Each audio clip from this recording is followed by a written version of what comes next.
Nuclear devices come in all shapes and sizes, just like the lunatics who use them. Anyone who tells you that the threat of thermonuclear war is over is a fool, an enemy, or both.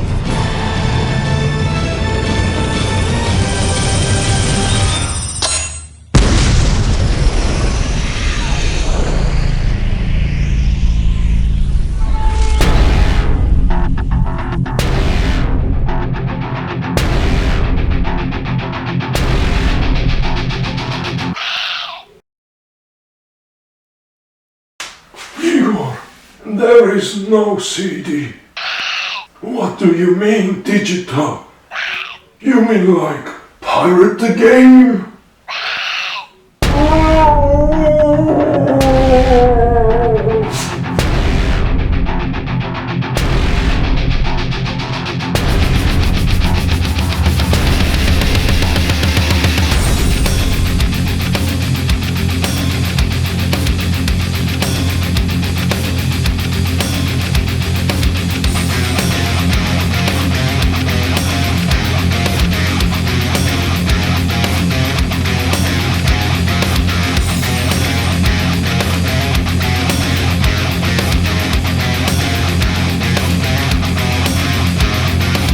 Greetings, ladies and gentlemen, and welcome to Retro Gaming Resurrection, a show where we take a look at retro games from the past, see whether they're still worth visiting today, spoiler-free, and try to get them running on a modern PC platform so that they would provide you with the best possible experience they can. This is Calistopheles, and in this episode we are going to take a look at the game by Electronic Arts, from an era where EA wasn't yet company-devouring microtransactional monstrosity that it is today. And that game is Nuclear Strike.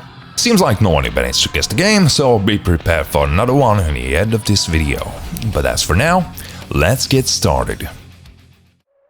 Nuclear Strike is a semi-top-down vehicle shooter developed and published by Electronic Arts for the PlayStation and PC platforms in 1997. Nintendo 64 also received a port 2 years later, but for today we're going to take a look at the PC version of the game. More specifically, the one which you can get for free. But let's not get ahead of ourselves. You get to control a fictionalized Super Apache to do various tasks for the US covert ops force called Strike. There's an evil warlord called Lemont, who has presumably stolen a nuclear weapon, and the whole game revolves around the Strike team trying to bring him down whilst recovering the nuke. Back when the game was released, critics praised it for its full motion video, but for me personally, I think that they went way too overboard with the effects. The cutscenes feel like there were two graphic designers trying to desperately outdo each other with whomever could fit more filters and effects on their respective clips. But that's just a personal nitpick. Hey yo, Big General. We got a hit on a reprocessing plant in Belarus. In the inventory list, a missing plutonium pit from an SS missile. Mass and blast potential. Or about 10 pounds of fission material. That's enough to rock a city. What data links we got? Interpol tracked it to Bangkok. Then? They lost it. Andrea! Nick Arnold was inserted into the jungles of Indocene on recon, but his signal's gone down. Suspects? My best guess is it's Colonel Lamond. He sold out every intelligence agency that hired him. Lamond. I was afraid of this. Local resistance is led by one, Naja Hana, survivor of the Colonel's killing field, and one fine soldier, you know what I'm saying? Indocene takes full priority. Commander, contact Nick Arnold and support Naja and the resistance. The gameplay itself is very well done and is extremely addictive. Various vehicles you get to control all behave differently and add a nice piece of variety to the gameplay.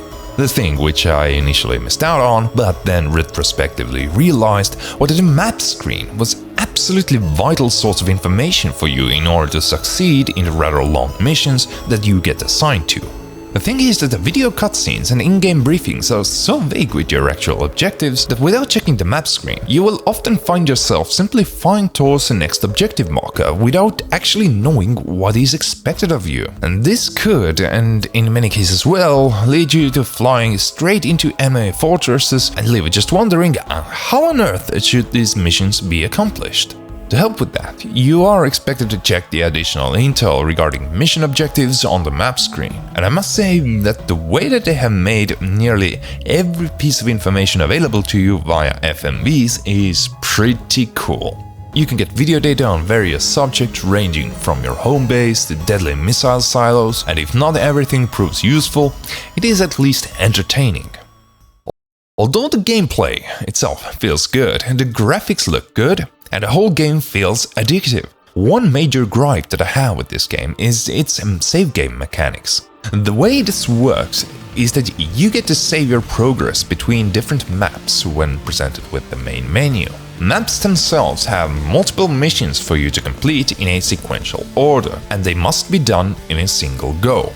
Now, this wouldn't be a problem if you had time to spare, but since these maps can take you from half an hour to 1.5 hours to complete, not everyone can find that sort of continuous time slot, given that should you fail on one of the missions, it's back to square one, and you typically don't want to just give it a single go. I understand that this is also nitpicking, but it is my subjective opinion, and your mileage will, probably vary here. What is interesting with the save game mechanics, though, is the inclusion of a password system. Now, I am sure that this is a leftover from the console version of the game, but actually, it is pretty neat that the game still retains this option. Reason for that being that since there is no permanent progression attached to your overall campaign progress, you don't have to back up your save game files if you manage to remember the password for the map.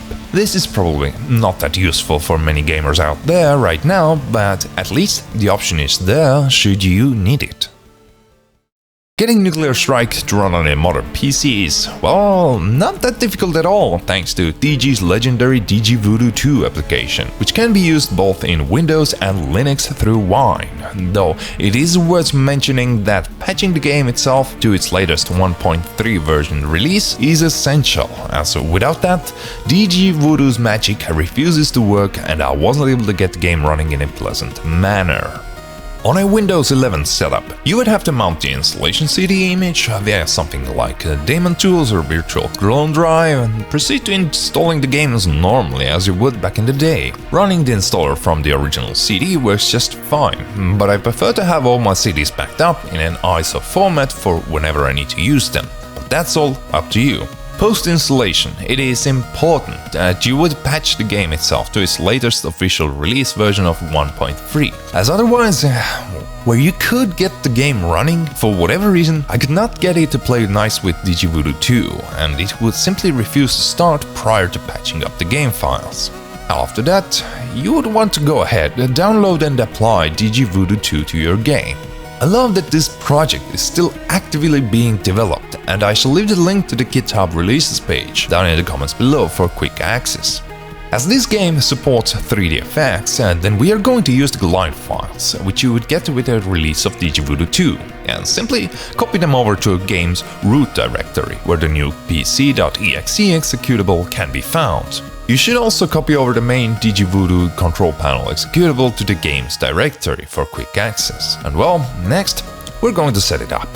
First, add the folder where the game is located to the running instances path. This allows you to keep multiple DigiVoodoo instances separate with different configurations. If you wish to use one global configuration for everything, then yeah, that is also doable, just not recommended.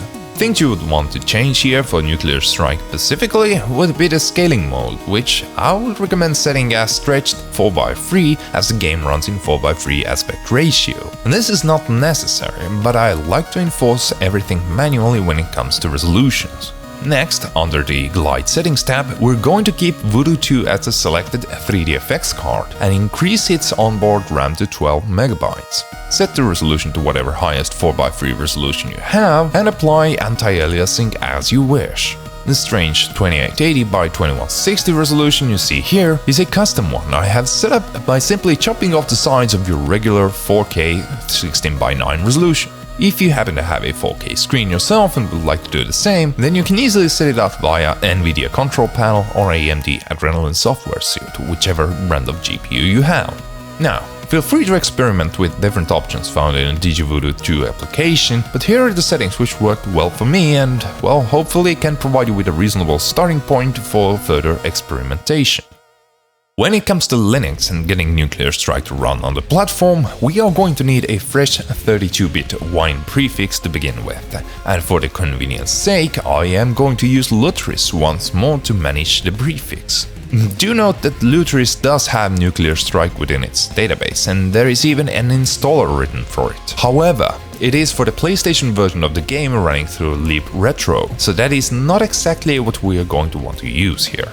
After we create the fresh prefix, I am going to use CD-emu to mount my previously used ISO file and install the game normally, just as I would on Windows, with the only exception of launching the installer through the ins.exe executable and not through the launcher, as for whatever reason that does not work properly through Wine. Note that CD-emu is needed for the CD-ROM drive recognition. I will probably do a completely separate video on CD-emu sometime in the future, but the gist of it is that by simply mounting a CD image in Linux with a tool like Fury Season Mount or similar, it only mounts the image but does not emulate the underlying CD-ROM drive, which a lot of games back in the day used as in one of the earlier examples of DRM. So, but after the game is installed, we'll just have to patch the game once more up to version 1.3, apply DigiVoodoo to the installation, and we're good to run the game. Now, since Linux generally has more options available in its arsenal for getting older games running, note that this is not the only method you have to use for getting Nuclear Strike working. It is just the method which I am most familiar with and which tends to provide me with great results. And before we start wrapping this one up, there are some quirks, specifically when running the game on Windows 11, which I noticed and are probably worth mentioning before calling it a day.